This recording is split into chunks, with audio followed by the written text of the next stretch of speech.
Good morning here from France. It's race day here for the 2018 Le Mans 24-hour race.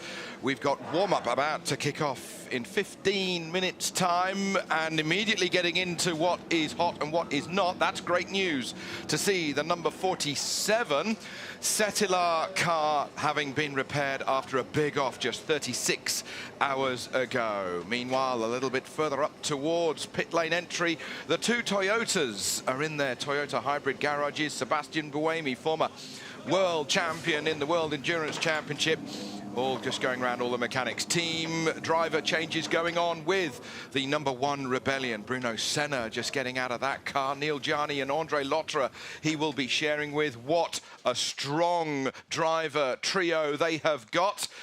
Of course, a lot of focus on Fernando Alonso. A lot of focus on Jenson Button, who is racing here for the very first time as well. He is in the number 11 SMP Racing LMP1 car. He's sharing with the two Russians, Vitaly Petrov and Mikhail Aleshin. There is Jenson Button with Petrov. Jenson Button, the 2009 Formula One world champion. He's going to be getting into the car. As you can see, he's got his earpieces in, the balaclava just going on. Button currently leading the Super GT Championship in Japan. Toby Moody, Julian Porter and Karun Chandok up here in the commentary box. Karun, it's race day. The fever will grow up until the start at 3 o'clock in just over 6 hours' time. It's a great atmosphere, isn't it? Yeah, absolutely. The sun's shining and the crowds have just starting to fill in from their morning tents, I think. You know, as usual, the campsite's absolutely rammed. As we walked in yesterday, it was impressive to see, as always, here. A lot of British fans over as well from the UK, a lot of Germans and Dutch here, you know, and yeah, the track absolutely bathed in sunshine. However, Julian, you saw a little bit earlier that there might be a change of weather. Can we actually believe that with that sky there over the Dunlop Bridge? I'm unsure, but rain level expected between 11:25 and 12 o'clock, according to the organisers. So, yeah, we just saw the track there. Beautiful blue skies, our 3 sectors, and we're in the retro garage here. The Pink Pig on the top, and special limited edition colours for this weekend. And I walked past the merchandising shop yesterday afternoon of the Porsche team, and there was a security guard on the door stopping people getting in because it was so crammed. They had a queue about 30 meters out of it. Business was rocking, let's say that. That's Pink Pig livery, a hark back to the 1971 917 Porsche that ran here. There's James Collado, reigning world champion in the GT Pro World Endurance category. Won that last year together with Alessandro Pierguidi, the pair of them. Again, racing here at Le Mans. They didn't have much fun here 12 months ago. They won the championship, but you know what it's like for a driver, Karun. Championship, Le Mans, championship, which one do you go for?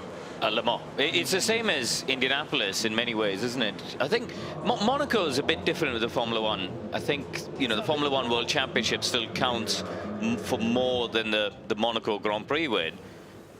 But in Indianapolis and in sports car racing, or IndyCar, I should say, in sports car racing, I do think that Le Mans winning or an Indianapolis win, they certainly count for more. And this car, obviously, the 97 last year with Johnny Adam and Darren Turner was, you know, that dramatic win in GT Pro.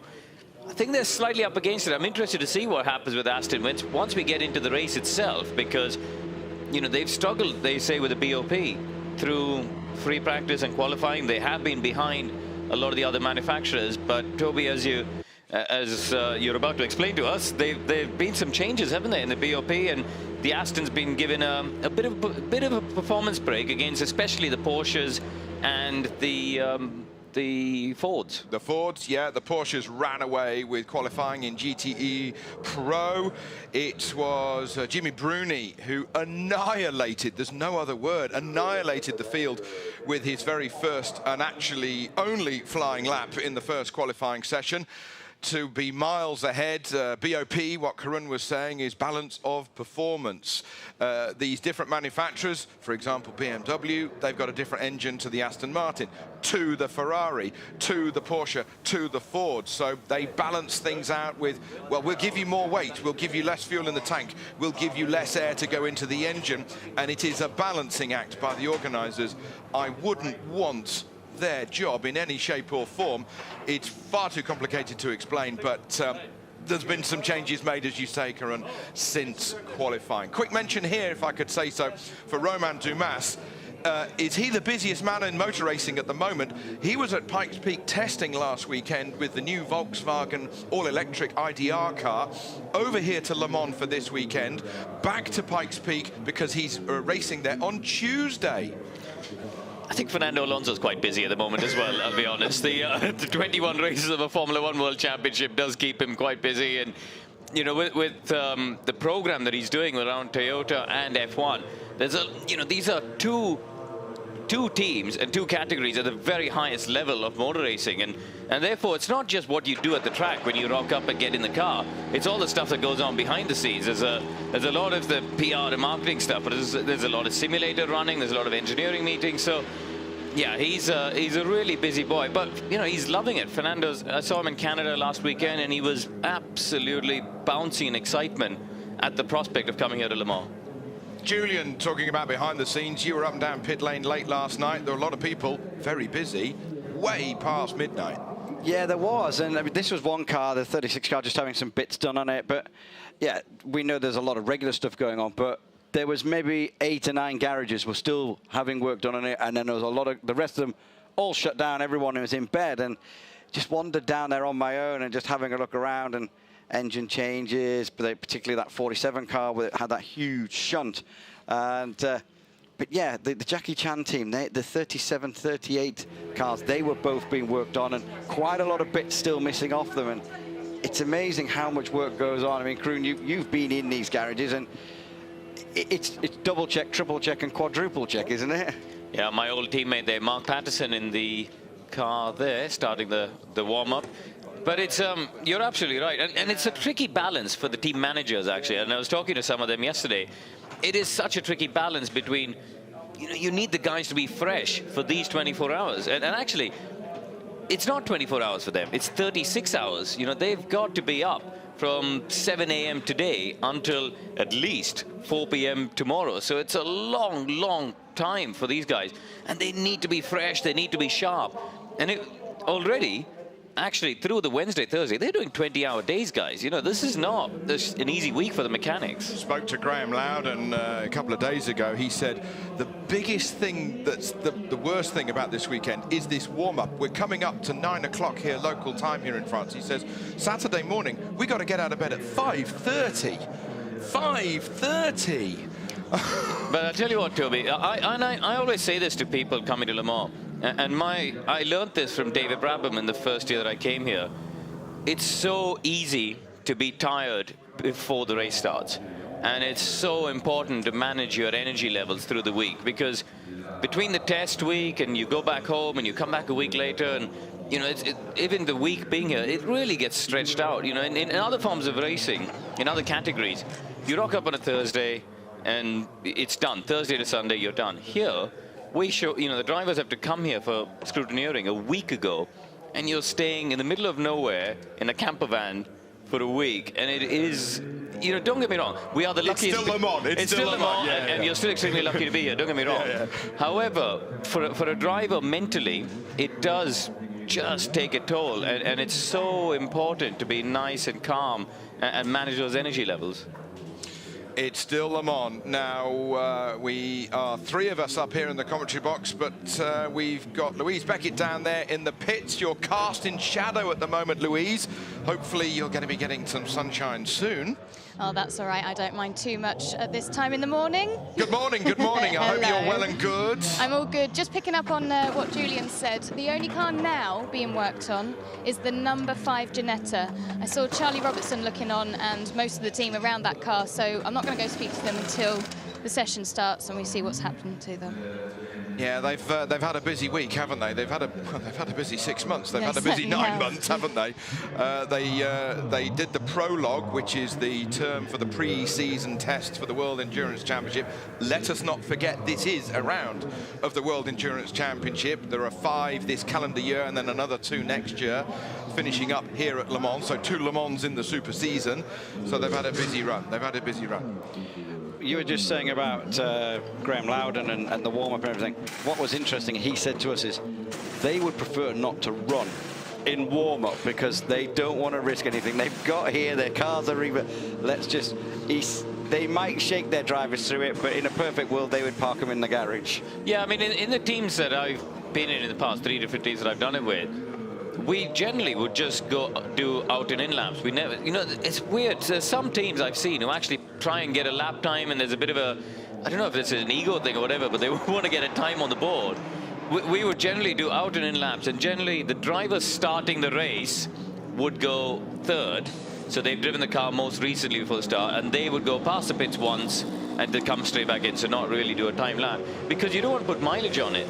It's just a system check, really. It's just a system check. Shakedown at an airfield. And honestly, you know, these race cars are so complex these days. You know, I remember Stracker years ago when we were doing LMP1, perfectly fine in the warm-up, fired the car up to get to the grid, and they had a gearbox issue. And, you know, these cars are so complex, but the mechanics have worked hard. It's about bedding in brakes for the race as well. Mike Conway there, sitting in the cockpit of the Toyota.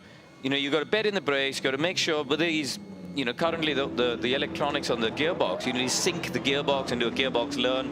You need to do, for the hybrid systems, make sure that the recovery systems are all doing everything they should. Because also, Toby, I don't want to get too technical, but with the way the regulations are, with the fuel flow, they have to make sure that their sensors are all reading absolutely correctly. Because, as Collis found out in the qualifying session, they had a couple of spikes in the fuel flow where they had a slight, you know, and I spoke to the engineer yesterday.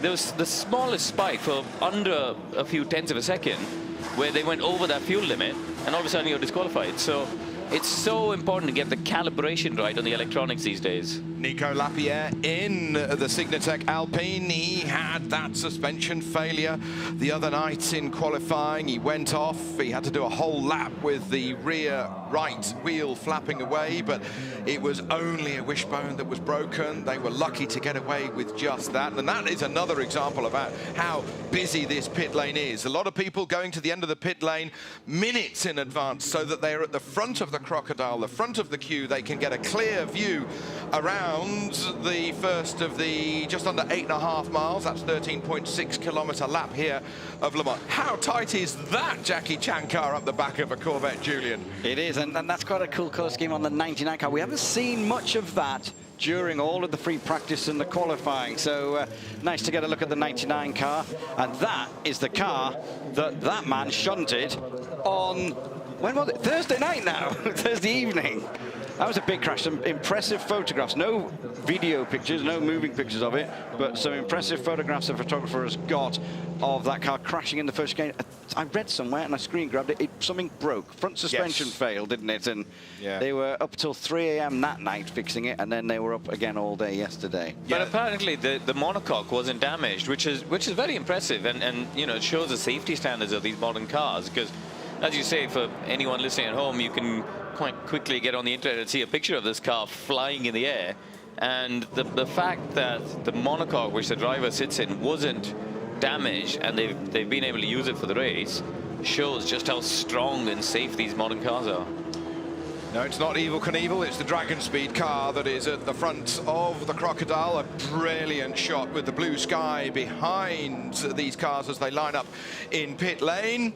I remind you, this is just the warming up session. There's our first clear view today, race day, of the Pink Pig, the Truffle Hunter, the retro colour scheme aboard the 911 RSR, one of the Works Porsches, the 4 Works Porsches that we've got in GTE Pro here this year. We've got Ferrari, we've got Corvette, we've got Ford, we've got BMW, and we've got Porsche and Aston Martin. 6 different Works manufacturers in the GTE Pro category. You spend millions of pounds, millions of dollars, millions of euros, whichever country you're from. 9, 8, 7, 6.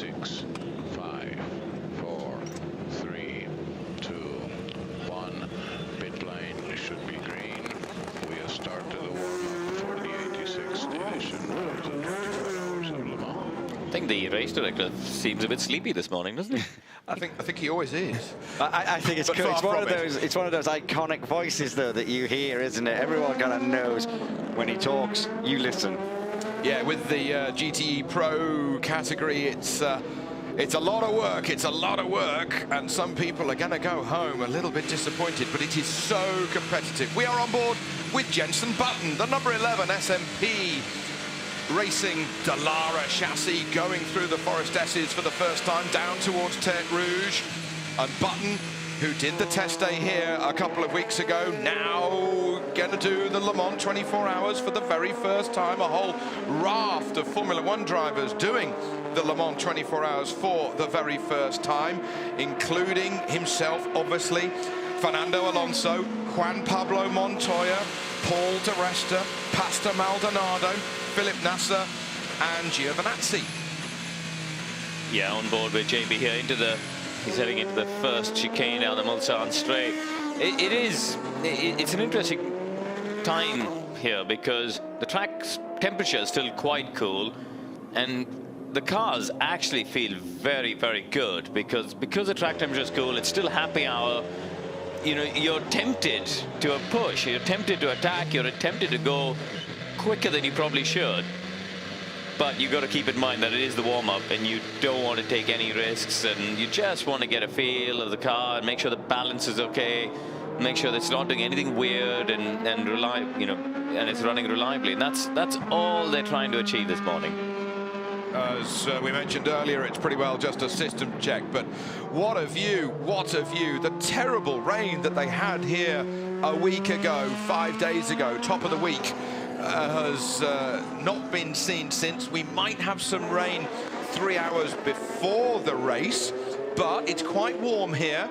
You need a jumper in the morning, you need a sweater on, you need a fleece, but by 10 o'clock, in about an hour's time, you won't need that jumper in any shape or form. Look at these brilliant shadows. Look at the dappled sunshine on the track as they charge down towards Indianapolis. For me, I've never driven, I never will unless I win $1 gazillion, Karun.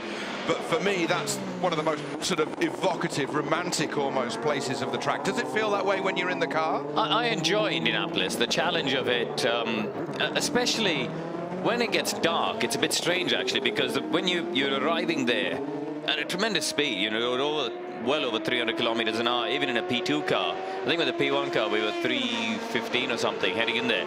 But at night, the road dips away at the fast right-hander, so you can't actually see the apex with the headlights, you know, pointing ahead.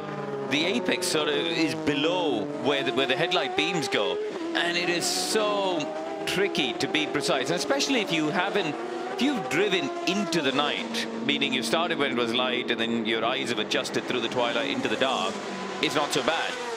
But if you've been sitting around and then, as has happened, somehow, I don't know how, every year I've done it, I've ended up with this graveyard shift from 2 a.m. to 6 a.m. But that first couple of laps where it's been daylight the last time you drove it, then you get back in it and it's pitch dark, you can't see the apex. And you know, I remember it was 2013, I hit the inside curb, and that woke me up quite quickly, because when you're in 6th gear, and you have to attack straight away, because it is a race. You can't dial yourself in so much. So the first lap there, you're in top gear, 300k, you hit the inside curb, it catches your attention. So just watching Buemi through the first Dunlop chicane. Now that was the corner which caught a lot of people out, wasn't it? Through free practice, qualifying and everything like that. So plenty going on. Louise has got some news, I think. Louise? Well, I've just seen the 94 Porsche crew getting ready for the car to come in, and they've got the dollies out. Now that's the car that they've had to rebuild after the incident. When was that? I don't know, qualifying 2 possibly? Yeah, I think it was. There's been so many ops and things this weekend. It's all kind of mixed into one. But that car was worked on late last night when I was in there. They still had the front end kind of missing off it, I think. So plenty of work going on. First chicane here for the 8 car. Yeah, the track also gets swept here, this part of it, because you get a lot of stones and pebbles and marbles and the gravel. I mean, it's a funny one because if somebody goes off at that first chicane, they drag all the gravel on. But weirdly, what happens? They get beached and then they boot it. They get hard on the power. The number 47 is going slowly, but they get hard on the power, spray all the gravel on the entry. So you arrive there, and you're Duncan. It's a bit like your world. You arrive and there's rally crossings or rally driving across the gravel. It is quite tricky, but the 47 is moving slowly, which is good news after their rebuild. I presume he's going to come into the pits on this lap. Yeah. Well, that number 47 car is working. It's rolling. But have they just taken it steady? Have they discovered that something's a little bit loose?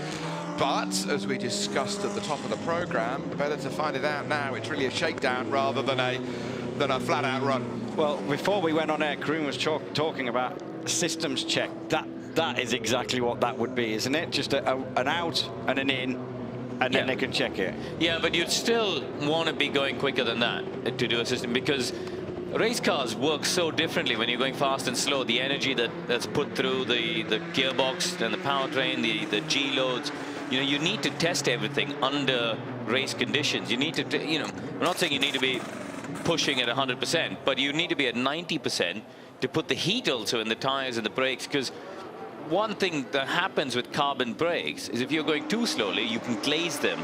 And if those are your race brakes, you do not want to have glazed discs. And that also is not what you want to do in the warm-up. The number 39 car off there. The Graf Racing car. Gomendy. And that's the TDS. Oh, no, sorry. That's the 48. That's the IDEC Sport car going on. Yeah, just coming back to the 47, the Villorba Corsa car. That's a new car. That's a brand new car. Let's not beat around the bush. There's not the only thing that's sort of common in that car is the tub, the seat, the driver's seat belt, the wheel and such like. Everything else is brand new, so they really are in the deep end. That IDEC car you saw just going wide there, that is obviously our Paul Citroën LMP2.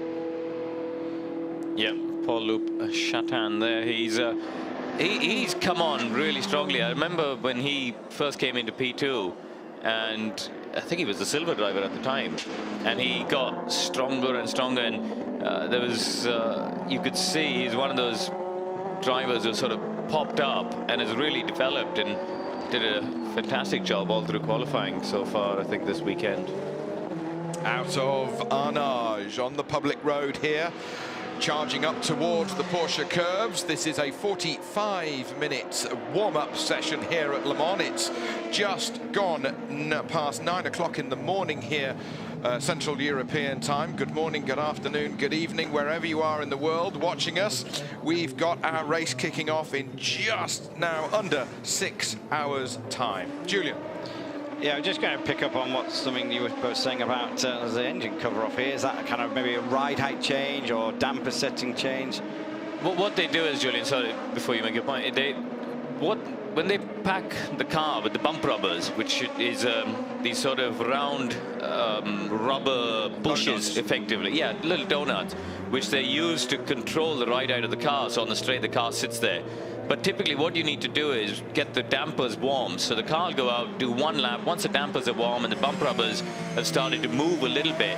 And also it's rubber, right? So when it warms up, it's got a different characteristic to when it's cold. They then need to do a ride height adjustment when everything's hot. So typically it'll do one lap and then do a ride height adjustment. See, Julian, that's why he is in this commentary box giving us information like that, because it's common sense. It's engineering, it's common sense, it's physics. The oil in the dampers is warmer. It might change its viscosity in a certain way, but of course the rubber then has more elasticity. Why have I never thought of that? Porsche into Porsche curves. Sorry, Kroon. This car was the fastest thing round here in GG. 1.6 seconds, near enough. 1.597 or something. And we spoke to Fred, didn't we? We went into Porsche after qualifying. We said, where did the time come from that Gini Bruma did? He goes, we have no idea. But they were lost, weren't they, of how they could, even their teammates didn't know. Well, I was given to understand that he also got the perfect slipstreams. I believe he had the slipstream down all three straights of the Mulsanne straight. If the Mulsanne straight is subdivided, isn't it, into three sections, and he managed to get the perfect slipstream down that, and also I believe the run to Indianapolis. So if you look at the frontal area of these GT cars, that's effectively, I don't know, it's half the road, isn't it? If you look at it there, you could make out with the white lines just how wide these are. And if you've got a car in front of you cutting a hole in the air, there's a big benefit to the slipstream. I also think it's why Porsche wanted Jimmy Bruni, and they wanted him so much. They paid him last year to not drive competitively. They wanted Jimmy Bruni for a reason, and they saw something on the data. You know what it's like in the team. Teams go, oh, we could do with him. He's a bit swift. And that's why they got an Italian to leave Ferrari. Come on. Yeah, I think his bank balance is a lot better for it. So I'm not sure he's feeling too bad about leaving Ferrari. But he's paid them back. Yeah, he's paid them back. One lap. No, I'll tell you what, when it comes to driving GTs over one lap, and frankly even over the stint, he's very, very good. But he is certainly in your top drawer of top 6 GT drivers. LMP1, the category leaders. It is the Toyota, the number 7. That's the red number. Then the blue numbers are the LMP2s. The green background to the numbers are GTE Pro, such as this guy here, Gian Maria. We call him Jimmy.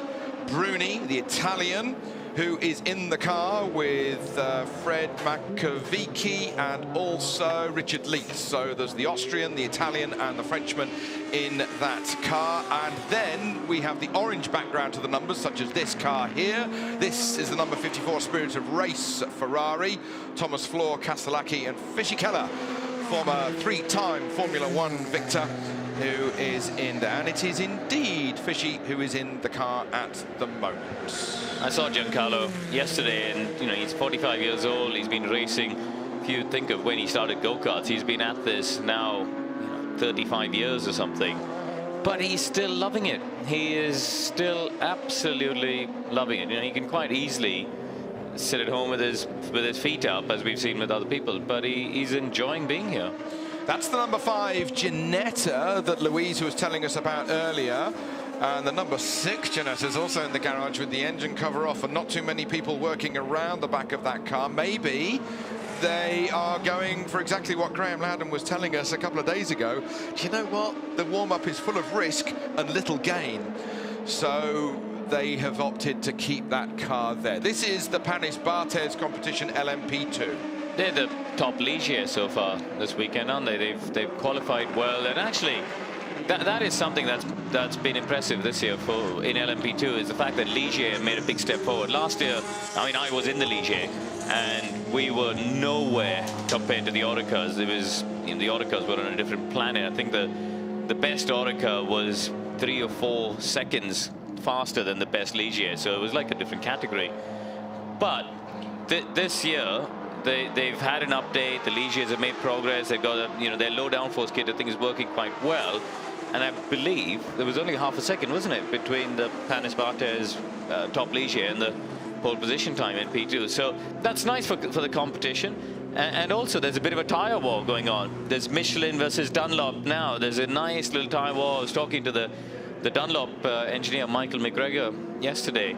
And he was saying, you know, we've had years where we've got a bit lazy in some ways, in that we've had no competition, and all of a sudden Michelin have come, and actually he says, you know, my engineers are loving it. We've all had to raise our game. We've all had to be sharper, and competition's good, I think, for these guys, you know. And when they get to the podium, if you got people in, you know, Dunlop caps on the podium in first and second, and a Michelin guy in third, that makes them look even better than if you've got three cars with Dunlops on there. Dunlop have got 5 different tyres available for the 2018 World Endurance Championship season. You know, let's be straight, their wet LMP2 tyre a couple of years ago was not that good, should we politely say. So they've had to work on that, whereas their dry tyre was maybe better than the Michelin. So round and round it goes. Yeah, but it's, you know, and this is what people at home need to understand. So I think Louise has got somebody down the pits, Louise. We've just seen the number 5 Ginetta go out, Charlie. So you're just taking this one easy for the warm-up, is that correct? Yeah, I mean, we're new to this, so we're definitely just taking it easy and just getting the car some installation laps before the race. We've had a bit of a tough run up until now, but I'm pretty confident we can have a strong race if we stay out of trouble. Mike's in the car at the moment. He's got plenty of 24-hour experience. He hasn't done Le Mans yet, neither have I. So we're looking forward to just taking it all in and having a good race. I'll come and speak to you once you start your first Le Mans then. Thank you very much. A lot of firsts there in that garage, isn't there? Huge amount of firsts. Kroon, you've been there for a first time. What is going through your mind? There's two of them in there that haven't done it before. The whole experience of it, the whole week you've talked about it. It's like a month long. It's not just 24 hours. Yeah. What is it like for a race driver? Well, I was very lucky in my first Le Mans. I had David Brabham and Peter Dumbrek, who's going to be with us in the commentary box this weekend. And at that stage, Brabs had done that was his 19th Le Mans, and I think that was Peter's 6th one. So between them, they'd had a quarter of a century of experience around here, and they really held my hand, you know, because when to eat, when to sleep, how to manage yourself and your body and your mind through the whole week and the race was so important, and having experienced teammates helped. These guys are up against it because they're a new team as well, but it's for them more than anything. It's about finishing. They will learn so much by getting to 3 p.m. on Sunday. They learn that more than anything else. A bit of a shaky pull away there for the number one. We've seen Rebellion. a few of those this weekend. SMP have been doing it. Rebellion have been doing it. We have seen a few people just kind of like stalling a little bit, which maybe doesn't make that much difference here. But in the race, you stall a few times. And yeah, but just to finish up my point, it is tricky, and I was super nervous when it came to the race, and it didn't help that I was the first Indian at Le Mans. There was 35 journalists from India had all flown over to see it, and but it was it was strange because I don't get very emotional when it comes to the race weekends. I'm very pragmatic, and you're getting on with the job. But in the race, I remember driving out the pits, and I can still remember that lap when I first got out, left the pits, and I was the second driver in, and I was like, wow, holy cow, I'm in the 24 hours of Le Mans. The emotion only lasted till I got to the Dunlop Bridge, and after that you switch into race mode. But the first 10 seconds was actually, you know, as a driver, it's a big box to tick on your bucket list. And especially for the guy in this car here. This is the number 8 Toyota. Sebastian Buemi driving at the moment, but it'll be Fernando Alonso who will be behind the wheel later today, together with Kazuki Nakajima through the Porsche curves. It's the old story, Karan. You know, you get people on watching on TV, and they've got a hot hatch, and oh, I could do that. No, you couldn't. You couldn't. The Porsche curves are just amazing. You know, it's and actually this whole track, even these slow chicanes, every single corner on this track has got so much character. This is what racetracks should be. Every corner is different. The curbs are different every corner. They're unique. I hate the way modern tracks are going in the standardized curbs and standardized asphalt. The fact that the grip level on the road part is different to the permanent circuit bit where the bikes race, obviously, on the Bugatti circuit. So the grip levels change, the curbs change, there are bumps. It's got so much character in it. It is very, very special. But I think you've touched on something there, Karan, because you know the sort of computer-generated circuits that are new. Some of them are good, don't get me bad, but they're not great. And that's maybe why the Le Mans 24-hour race is getting into another golden era. Sure, we've had Audi versus Toyota versus Porsche. Porsche have not dominated, they've won over the last 3 years. Once on the last lap, once in the last hour. But the whole Nürburgring, the Nordschleife, the big Nordschleife, that's chock-a-blocker. You can't get an hour of testing there because everybody wants to prove that they can do the fastest lap in this car, the fastest estate car, the fastest electric car or whatever. So, you know, retro is in. Cool is in. Lopez has just joined the 7 car there. We just saw a man with a speed gun, 59 kilometers an hour, pit lane speed limits, penalties if you go over it and things like that. So the speed limiter buttons, everything, all those kind of things you're going to be checking as well. So 25 minutes to go in this 45-minute session, and Lopez is out front in the 7 car, albeit he's just on an out lap. You know, people just for people at home to understand, you're driving 60 kilometers an hour, it feels dead slow.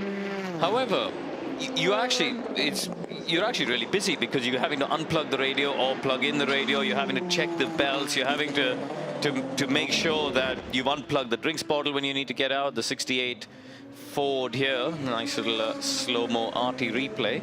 But there's actually a lot of stuff you have to do in the pit lane at 60 kilometers an hour. Can you loosen your belts?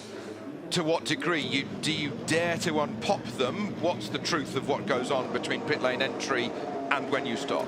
No, it's illegal to take off the belts. You can't undo them until the car has stopped and you switch the engine off. And in reality, because of the time it takes to refuel the cars, to be honest, you've got more time than you think. You actually have, the drivers are typically done with their drive. If you're good and you've practiced well and all that, you've done your driver change probably at 5 or 8 seconds to go before the, the fuel man and the tire man. Fuel takes longer than a driver change. Yes. Yeah. So. But I think this year there's a change, isn't there? Aren't they allowed to change tires at the same time as fuel? And that is a significant change, actually, because in the past, for those of you who watch sports car racing and watch Le Mans, you'd see that the two fuel rig men would go in there first, and then everyone would stop. And once they'd stopped, then the tire guys would start. But I think this year they're allowed to do it at the same time. The number 10 car has been reported to the stewards for speeding in the pit lane. That's a slam dunk, isn't it?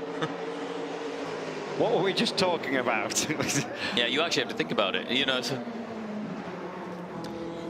So, as the Rebellion gets worked on in the garage, that is the number. We're on board with the number 1 car at the moment. The number 1 car in the slipstream here as they head down towards Indianapolis.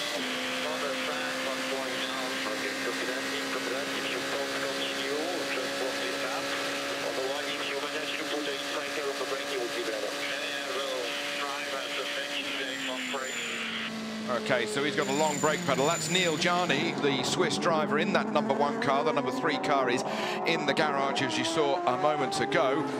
It doesn't matter what goes wrong in the car, but there's one thing that cannot go wrong in a car. It's the long brake pedal. But I tell you, if you've got a long, that's the sort of radio call you expect to hear at probably 8 o'clock in the morning. 15 hours into the race, 17 hours into the race, you start to get brake pad knockoff and the pedal starts to go long, but you need to start the race with a rock hard brake pedal because these days these guys are trying to do the whole 24-hour race, and we've done it. I think since 2012 I remember we had to change brakes, but since 13 the improvements in the braking braking hardware itself, the discs and the pads you get these days, certainly most teams will try and get through in the prototypes without changing discs and pads, because you lose about a minute. Yeah. But if you have to change discs and pads. The Aston Martin crew were doing pad change tests the other day, and you need a pair of big sort of homemade mold grips to push the pistons back in the calipers to get the new thicker pads in.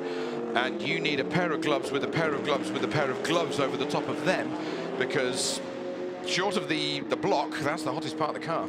But the Porsches, I saw them yesterday, Toby, when they need to do it, because the GT, just to explain, the GT cars are heavier and they put a bigger stress on the brakes, and therefore they're more likely to need another set at some point in the race. They take the entire corner off, the whole caliper, so they've got like a dry brake basically, which cuts off the brake fluid. The car stops, the entire disc pad caliper comes off the corner, and they put the other one on. And I saw them practice at the pit lane yesterday, and I timed it at 50, I think it was under 50 seconds, 48 seconds. They did the entire car. They did all 4 disc caliper pads in 48 seconds. It was Which crew? Which car? The Works Porsche car. The Porsche. Yeah, the Works Porsche GT team. That was seriously impressive. Oh, that does not look happy. The rear, look, they've got the rear off. There's a gearbox issue there with that car. Was that the Signatech car? I think. I think it might have been because they did go back into the garage. Yeah, it was a number 36 Signatech car. So they've got the back end, the rear QCV, the rear wing, and effectively the rear part of the gearbox is off. There's some sort of gearbox issue there because you can see the mechanic had a screwdriver in the disc and he's trying to rotate it. And I wonder if they're stuck in gear of some form.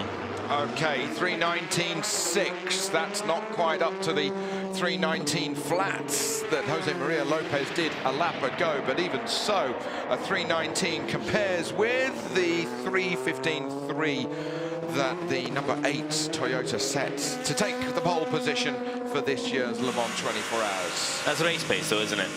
You know, that race pace, heavy tanks, managing, because when they're doing a quali lap these days with these two hybrid Toyotas, they save, they recharge the batteries, and they just, their deployment and the way they use it, the batteries are cool, the fully charged up for one big lap of deployment within their limits.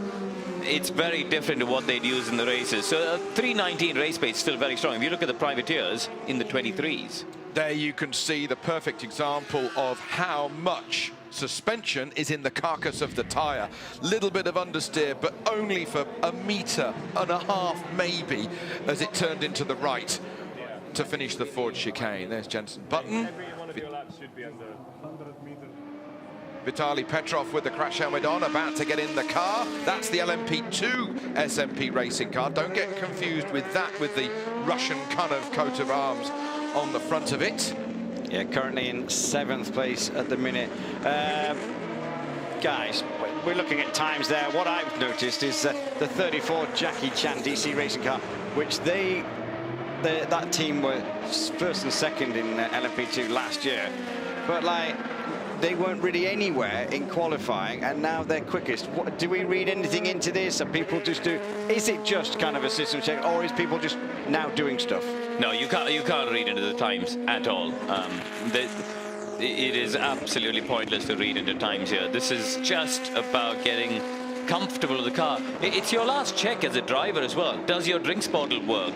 Is the seat insert in the right place? Is there, you know, is anything moved in the cockpit? Is everything secure?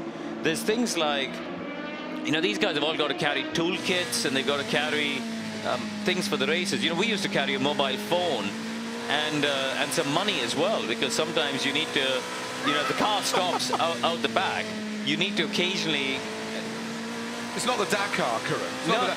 You don't have sovereigns sewn up the inside of your belt. You'll be amazed how many stories there are of drivers needing to give the odd marshal a couple of euros to get a scooter, go pick up a mechanic, to come back and advise from over the barrier, because mechanics aren't allowed to touch the car, but they can stand behind the barrier and advise the driver. So we would always have a few euros in there. We'd have a local French SIM card phone. We'd have you know, a long lead, so you could plug into the radio, a 10-meter lead, so you could run around the car and check for damage. So you've got all of this stuff now in the cockpit, which you wouldn't have for qualifying because of the weight. And you've got to make sure it's not rattling around. You've got to make sure it's all secure. So the warm-up is just about all of that stuff. I sincerely hope that your mobile phone was one of those Nokia bricks. It was the whole... No, but... Because that is the bastion of rallying. Rallying could not survive without those Nokias, Julian. Yeah, it was... They're bulletproof. I noticed just... Other mobile phones are available. I noticed just came up on the board. Scott Dixon has got a black and white flag for track limits. Obviously, that's something which will come into play massively during the race, and we saw some penalties being given out in qualifying as well for that. I hate tarmac runoffs. I really do. I think that, you know, if we just had grass and gravel on the edge of the track, we wouldn't have track limit issues.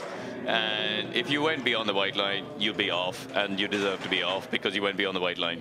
And every year, I mean, I'm not exactly a veteran, but I've been coming here since 2012, bit of radio.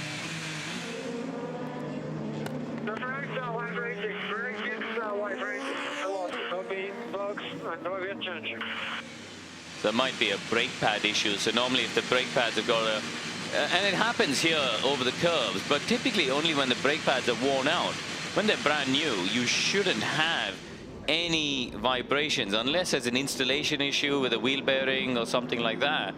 you shouldn't have any vibrations if the brakes are new. When they get worn, wow, it is so unnerving. I think 2016, I remember we started to pick up this brake vibration at about 9 o'clock at night, and it was not 60-50, and it was just horrendous. We're driving through the rest of the night, and every time you hit the brakes, your foot was vibrating like crazy. Actually, this guy was my teammate, Nathaniel Berton, in the Murphy Prototypes car that year, and we were both so nervous that the brake, we were going to have a brake failure. But was the steering wheel vibrating? You could feel it through the steering wheel, but only when you hit the brakes. Yeah. So it started with the brake pedal, and then you'd feel it in your hands, and you're going, I don't really feel very comfortable here. But it's daft question, I know, and I think I know the answer, but you have to tell me. It's not warped discs, it's the pads that go wrong. You could have both. You could have both, but that's the judgment call you have to make as a driver. And I think finally it got to 4 a.m. and I said, right, this is now getting dangerous here. Let's get another set of disc pads on it. Riding on board with Le Cochon Rose, the pink pig, the 1971 livery from the 917 being put onto a 2018 Porsche. That is Jimmy Bruni in the sister Rothmans liveried car. It's got everything about the 1983 kind of 956 and then going into the 962 livery, except of course the words down the side. We know why the actual words aren't down the side, but isn't that cool? I'd still say it should have black wheels, but we'll argue about that in the pub later. That is cool. To me, when I grew up, that was the first Le Mans cars that I watched. So cool. I had the poster on my wall of the 3 Rothmans Porsche 956s, 1, 2 and 3, and in a promotional photo. It was at a Grand Prix Racing International, and it was about this big, and I just thought that was the coolest thing on earth. Okay, enough of me. Louise is down there in the pits. The sunshine is creeping towards you, Lou. Yeah, it certainly is. The number 81, Martin Tomczak's looking on keenly. This is going to be your first Le Mans. So how are you feeling on your warm-up morning for your first Le Mans? Well, I feel great. I mean, it's an amazing place to be here. It's quite crowded already, and we're really looking forward now for the race start at 3 o'clock. Drivers' parade last night. How was that?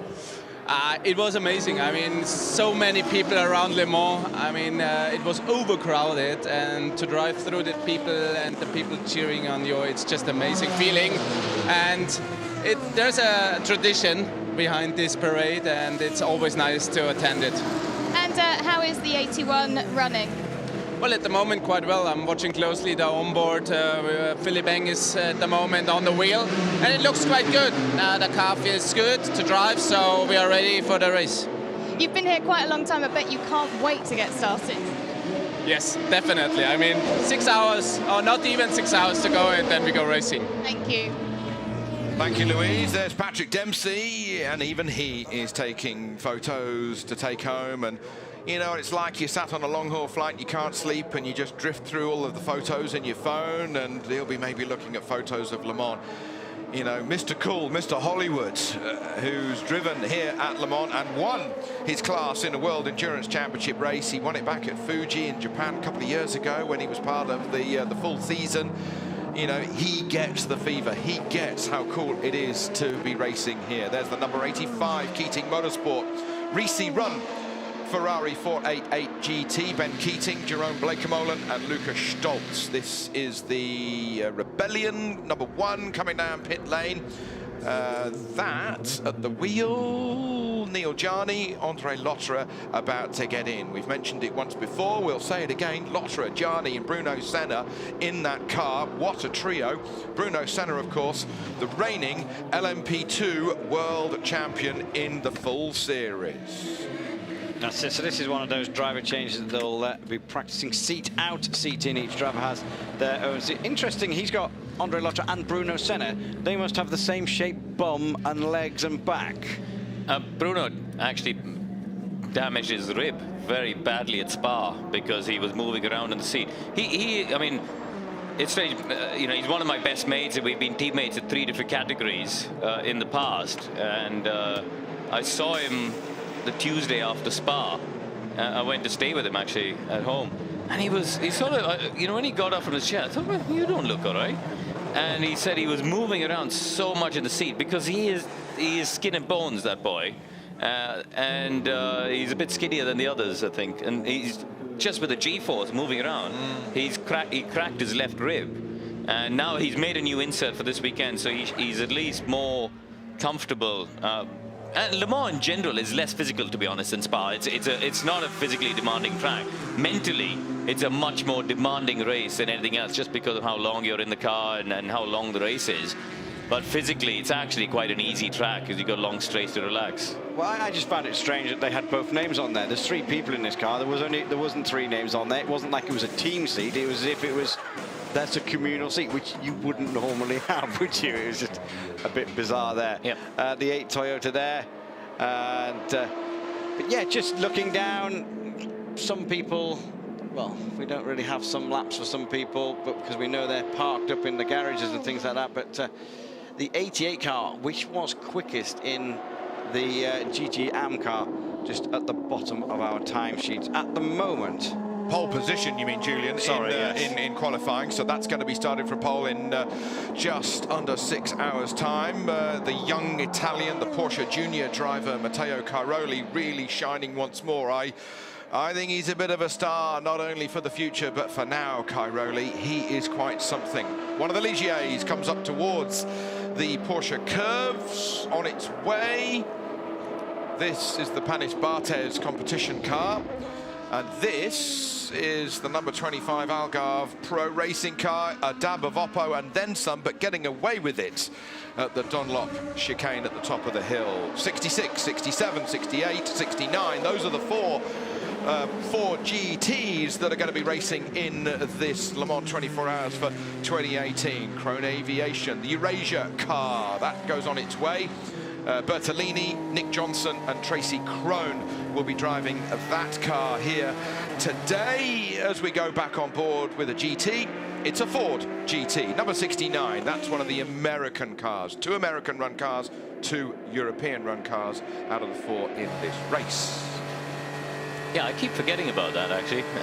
The fact that they are, you know, in a way, it's a split program, but obviously here they all come together under one roof, and they're the favourites to challenge Porsche, aren't they? If Porsche are the favourites in GT Pro, you'd have to say that Ford have so far been their closest challengers.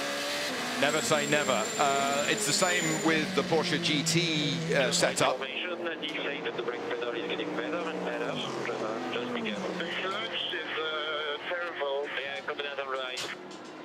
So the clutch on the pull away. I don't know if they've got a foot clutch. That's why it's stalled. Yeah, but I think they've got a foot clutch still in those cars. I need to double check that, but I might text Bruno now and find out. You can indeed. Yeah, also the Porsche GT quartet of cars. 2 of them are European cars. 2 of them are from the IMSA series. I just love what I've just noticed as well there is the tow hook has flipped up. That's that red hoop. Normally they're taped down, and that's just flipped up. I mean, you won't be able to see it. We can see it because the camera angle's different from the driver, but that's not a target. Well, he could use it as a target, but in theory that shouldn't be up like that, but it's not a problem. Car 10 has lost its times as speeding in the pit lane. Lock up, flat spots. That's a second mistake in 1 lap. Yeah, but see, at that point, he needs to bail out of it and go straight, not through the gravel. That's what the driver should be doing at that point. It's Kim in the car for the Algarve Pro Racing team. And as soon as you feel a lock up and you feel you're not going to make it through the actual chicane, you don't want to be going through the gravel because you're then susceptible to puncture. The gravel rash does more damage than you think to the underneath of the car, the floor. There's a lot of aerodynamic bits underneath the car. Felipe Nasr there in the number 47, another former Formula 1 driver with Sauber, and he, you know, very good driver, Felipe Nasr. I think didn't really get as much time in F1 as he deserved in some ways. Well, the encouraging thing there is that car's going a lot faster than what it was. That was the one that was nearly upside down in Q2. So we saw it cruising around on 1 lap. It's going a lot faster now, which is good. I think Toyota have called it a day, haven't they, for this warm-up, and they have done quite a few laps. They've done 9 laps. Did Alonso go out, though? No. You see those little black bean bags that they put across the top there? They're there to replicate weight. So weight that they've taken off, maybe with bodywork, they put back on because it's on the flat floor, so that they can do the setup with the geometry of the car. Some people have bean bags, set weight. That's 10 kilos, that's 20 kilos. And then they put a 65 kilo bag in the seat to replicate the driver, or whatever the average weight is of the drivers. Do they have a 90 kilo bag when, Montoya? Don't get onto the Montoya question. Whoa, God, I'm keeping out of this. Stop it. Dear me. That's Karen Chandok sitting here. Not Not nothing Toby to Mooney do nor with me or Julian Porter. Another star for the future, Mathieu Vaxivier, the youngster in the TDS racing car. TDS, that is the car that is on pole position in LMP2. No, it's not. The IDEC car's on. The IDEC car, sorry. That car was, but had its time disallowed. And remember, it was Matthew who was given that 7-minute stop and go last year for taking out the Ferrari at I can't remember which chicane it was, but the first chicane. But yeah, he took him out, didn't he? And he got a 7-minute stop and go. 7 minute? Yeah. Wow. Yeah. I didn't realise that. Oh yeah. Do you remember it was only a bit of a kiss and a touch, but that Ferrari was trashed. It was out of the race. Yeah. Haven't mentioned the Corvettes so far today, so let's have a quick look and see how they are getting on in the GTE Pro category. The Corvettes. Marcel Fassler. With Marcel Fassler, former winner of this race with Audi. Yes. Yes. Multiple times, because he was part of that dream team, wasn't he, with Lautre and Trullier? Yes. And they went on that amazing run of wins and won the World Championship as well.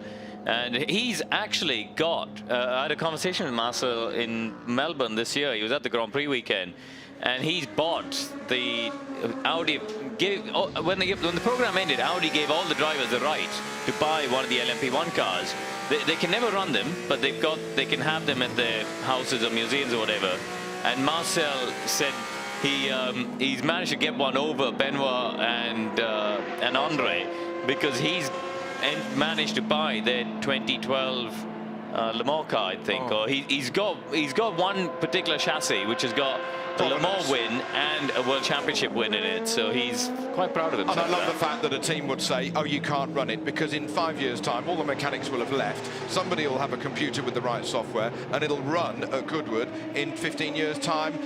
And it's a Le Mans winner. Isn't that just so cool? I think I only heard last night that somebody else has got another chassis as well. Now, can this car pull away? That's the replay. Once, twice. That's a number 3 car. 3 times. That's actually the other rebellion. That's the, we saw the number 1 car struggling earlier. This is the number 3 car. So both rebellions struggling to pull away there. That's not good news. And the SMP P1 cars were struggling through our qualifying and free practice sessions. We've got to get that sorted, because the next, if they don't get it sorted in the next 6 hours or something. 2 minutes, actually, Julian, the next time they do a standing start will be in their first pit stop, kind of thing. So, they've got a bit of work to do. They run on at the top of the hill. I think he's been listening to Karun. He's bail out at the last minute rather than damaging anything. Yeah, and that's a sensible thing to do. First time for the brand new Aston Martin at Le Mans in 2018. It's only done 1 race so far in its racing career. The brand new Vantage with that lime green colour scheme, uber cool.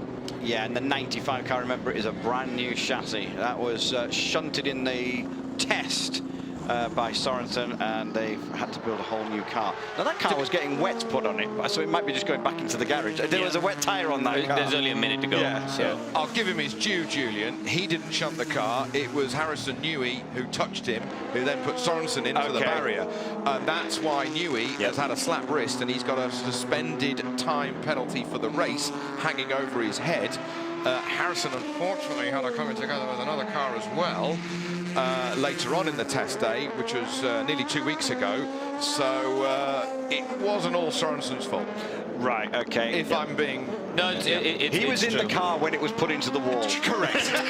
Correct. So you got less than a minute to go. Kobayashi's gone fastest of anybody. The 2 Toyotas 3:18.6, 3:18.9, and 5 seconds faster than any of the privateers. So we don't know how much everybody's pushing, obviously. Scott Dixon, by the way, guys, has gone to the top of the times in GT Pro. So the Kiwi in that, he's probably the longest serving employee of Chip Ganassi, isn't he? He's been there for such a long time and now leading the IndyCar Championship. Won a week ago, didn't he, in Texas? Yeah, one in Texas, one in Detroit the week before that as well. So he's on a bit of a run, finished third at Indianapolis. So yeah, he's having a good month so far, Scott Dixon. Nick Tandy in the middle of your shot there, former outright winner of this race. We go a little bit further south into Germany, but further down the pit lane to see the Munich-based BMW, the M-Tech squads, as we cut back to the Toyota. That's the end of our 45-minute session. There is the number 7 Toyota. It's quickest in this warm-up. Yes, well, it's quickest, but you know what? It's only a warm-up as Kamui Kobayashi is rushing up towards the Porsche curves. It is the Toyota's first and second. The SMP Racing LMP1 car is 4 seconds back of the leading Toyota in this session. Into the Porsche Garage, they look on with the retro colour scheme around the side of the garage, the bricks, the tool chests, the slates on the floor. I'm surprised they haven't got a stag's head sticking out from the wall, or a boar or something or other, and sort of a kind of a late 60s, early 70s hunting lodge kind of feel to it with the pink pig and the Rothmans livery. But they've done a superb job. They've also liveried up the grandstand. They've also liveried up the grandstand opposite in the retro brick livery. And also down at Porsche curves have got a bit, and I think there is another bit between ours, wasn't it, with that retro livery. So you boys have been busy at the hospitality units, haven't you? Well, we'll hang about. I've been to one. I was at Aston Martin yesterday. Sorry, I was just about to say I hadn't been to any, but I have. Super slow-mo once more of that Toyota bouncing its way over the curbs through the final chicane. Don't hit the red sausage curb, because that is the kind of curb that will break your suspension. That is a big whack that you're going to get if you hit that. Here is the aforementioned Scott Dixon coming down pit lane, quickest in GTE Pro, ahead of the 2 AF Corsa Ferraris. Quickest by 0.2 of a second in the greater scheme of things. 0.2 of a second in nearly 4 minutes of a lap around this near 8.5-mile circuit. What I think is great about the drivers in that Ford is they're doing IndyCar as their main living, but then they did Daytona, they're here. They're really kind of like just doing everything and anything. Yeah, is Briscoe still doing IndyCar? No, Briscoe's not, but you've got Canan, you've got even Montoya as well. You know, he's not doing IndyCar now, but these American drivers are really, program, isn't it? They're doing loads of different stuff, aren't they? And it's great. I had a chat with Montoya yesterday about, you've won Monaco. You've won the Indy 500 twice. You're 33% closer to the Triple Crown than Fernando Alonso. I wish the majority of the press office would remember that, and the journalists, because that is a hell of a CV. It's a hell of a thing to get into Formula One, as you know, Karun. It's a hell of a thing to drive Le Mans. It's a hell of a thing then to win those races. And he's a Monaco winner. And he's a Monaco winner, and he's already won that Indy 500 twice. I said, when did it sort of dawn on you? Oh, well, I didn't really think about it, that I might then get the Triple Crown. And I said, oh, come on. And there was a twinkle in his eye. And, whatever's going to happen with the future regulations, he's in with Zach Brown, McLaren. What's going to happen in 2020, 2024, hydrogen power, etc., etc. Where is endurance racing going? He's not stupid, JPM. He knows he's got a chance of winning the Le Mans 24 Hours in the next 5, 6, 7 years. Yeah, I mean, he's left it late, hasn't he? Because between 1998, when he was the man in F3000, and 2004, probably, Montoya was one of your top 5 drivers on the planet across all categories. He was devastating in anything that he drove. And then he went away from Formula One to do NASCAR, lost the edge. Yes, he came back and won the Indy 500, but he was never the Montoya of before when he went back to IndyCar. He wasn't there in the championship and stuff. So really, it would have been nice for him to have come and done Le Mans maybe 5, 8 years, maybe even 10 years earlier when he was at his absolute peak. But I don't think the Ron at McLaren would have ever let him do that. Never in a million years. No, but I think Zach would. Yeah, but I think when he went back to America, though, he could have come in the same way that we're talking about Dixon and Canaan and all these people that Julian just mentioned. I think it would have been nice to have seen him come at his peak then. But you know, he's in P2. You know, very, very outside chance. But then look at last year, what happened with the P1 cars. There are more privateer P1s this year, so I think there's less of a chance of that freak result. So yeah, it's interesting, but he's got a chance. He's got a chance, and that's quite something. Can he level up with Graham Hill? There is the 67 Ford trying to turn in. It wasn't going to happen at the top of the hill at the Dunlop chicane, and in the end ran on. Here we go into the left over the runoff and gets away with it, as you mentioned earlier. So one last point on that Montoya thing before we move on, but I've just thought of the irony of it. If he wins in a Zach Brown entered United Autosport car, there's a certain irony, isn't there, that he gets a triple crown before Alonso does. In another car. So then let's have a quick review of what has happened here in our 45-minute warm-up for the 2018 Le Mans 24 Hours. The Toyotas miles ahead of the rest. They've bedded themselves in. Then we've had the Dragon Speed car. That's positive for the boys down there in that garage after the massive crash that befell Fittipaldi in Spa. In the LMP2 category, it's the Jackie Chan Racing number 34 that has been quickest, ahead of the Signatec Alpine and the G-Drive number 26. The Cetilar Villorba Corsa car, it was slow at the beginning, but it's bed itself in, and it was 4th quickest in class by the time the flag dropped. As I mentioned earlier, the Ford was quicker than the 2 Ferraris. One of the Fords is right near the bottom of the GTE Pro category, together with the 2 Corvettes, so there's a lot of work to do there. And in GTE AM, it's the Keating Motorsports Ferrari that has been quickest, ahead of the Gulf Racing Porsche and the Spirit of Race Ferrari 1, 2, and 3. The number 3 Rebellion didn't do that great a lap time. In fact, it didn't do a flying lap at all, a flying lap, nor did the IDEC Racing Sport car. So yeah, there's a bit of work to do for some people out there. There is the lone old shape Aston Martin. That's in the AM category, the number 98 Dalalana, Lamy and Lauda car. But with 6 manufacturers in the GTE Pro category, that for me is going to be, just as we saw last year, Julian, the race to the last lap. And one guy who's going to know all about that is Darren Turner, and Louise has got him. Lou? Yes, Darren Turner, the BOP has come out today. So can you just explain the situation for Aston? Yeah, so obviously we came here on Wednesday. There was a change on the BOP on that day, and you know the result was we're still a little bit off the pack from that point. So yesterday the FIA made another change to the BOP and given us a bit more straight line performance. We're happier. Times look a bit more competitive. It shows the process is actually working, and it's sort of putting everyone in the mix for the race. So yeah, we're encouraged by the way that it's going, and now there won't be any more changes before the race. It'll be a case of, you know, we've got to make the most of what we got and focus on our strategy for the race. But what are those changes? So the latest change is a boost pressure change. So effectively we get more horsepower, which will help us with our straight line performance. Okay. Thanks very much. Thanks. Thank you, Louise, and thank you, Darren Turner, part of the winning crew here last year, together with Johnny Adam and Daniel Serra. Daniel Serra is competing here this year, but he's not an Aston Martin. He's in one of the AF Corsa Works Ferraris, the number 51, sharing with James Collado and Alessandro Pierguidi.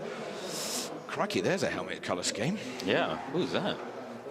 See him coming. Bright anyway, yeah. There's Andre Lotre there. He doesn't look particularly happy, He doesn't, Andre, does at the he? moment, does he? As the 67 is now getting wheeled in.